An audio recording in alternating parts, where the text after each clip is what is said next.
Hi, welcome to the Jody Murphy instructional series. Today you're watching Before the Groom. And what I want to do today is demonstrate a really intensive bathing and drying techniques. This is Kelsey. She's our Westie, and I'm sure you probably recognize her if you have my Westie DVD. Kelsey is just picked her up. She hasn't been groomed for a couple of weeks. I think I groomed her about 2 or 3 weeks ago. She pretty much comes to me in this condition. She loves to be outside. She's always dirty and stringy. And I'm going to show you how I go about getting her bathed and dried. This is Story. He's my little poodle that I'm sure you've seen in my Tips and Techniques DVD. Now I've also let Story grow, and I have. Okay, now the first thing I do when I start my bath is you want to make sure your dogs are secure in the tub. And you really want to tether them. They're very slippery when they're wet, so and a lot of them will try to lunge out of the bathtub when the water hits them. So make sure they're secure. Okay, the next thing I'll do is I'll put cotton in their ears.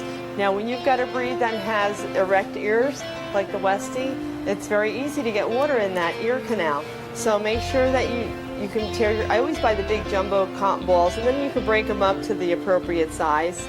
But go ahead and make sure you put that cotton way down into their ear nice and snug, because you really want to prevent any water. You don't want to contribute to any ear problems, so make sure you go ahead and do that. Okay, I know Kelsey. Okay, now I'm using a deep cleanser on her because she gets very dirty. And she loves to be outside. Every time I pass her house, she's outside running around the yard and chasing chipmunks.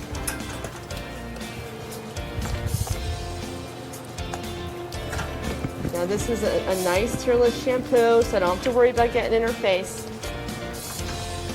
I'm going to move over here so you can see better. And I really scrub under her eyes, right here in their flues where they accumulate dirt. Right in here, make sure you scrub that good. Where they accumulate food and whatnot, make sure you scrub that out. Now, a lot of times especially your Shih Tzus, things like breeds like that, if they've got eye crust, you take a little flea comb and I comb it out while it's soapy. Right under their eyes. Make sure you get that out right now before you start drying them for your groomer, because it's very difficult for a groomer to have to put their clean shears under a dirty eye. So make sure you get that eye nice and clean. Okay, you can even use this on your beards. If you've got gunk in here, you can use this little flea comb and just comb out that gunk right under in the flues. That'll really help you get that clean. As the hair gets longer in length, you want to pull away.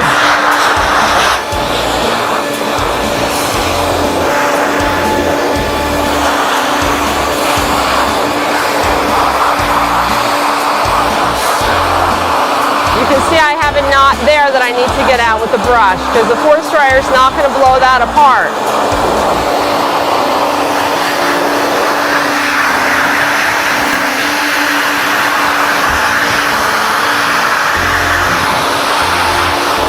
I really hope that this helped you guys with your coat preparation, your bathing, your drying, your brushing, your combing.